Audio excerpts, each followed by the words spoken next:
Hi guys, Hugo with Cleaning Depot. I wanted to show you guys the new 375 from Hydramaster, and I'm going to tell you what I like about this unit. The 375 has a 23 horsepower engine, size 4 blower, and here's something that I really like.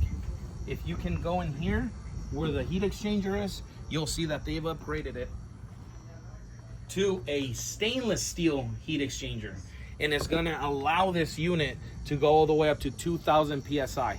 So 2000 psi, 4 blower, 23 horse. To me, it's the perfect mid-size truck mount.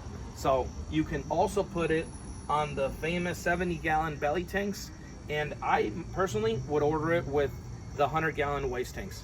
You don't want the smaller waste tank, and when I used to clean carpets, you want the larger waste tank so you don't have to keep dumping every few rooms.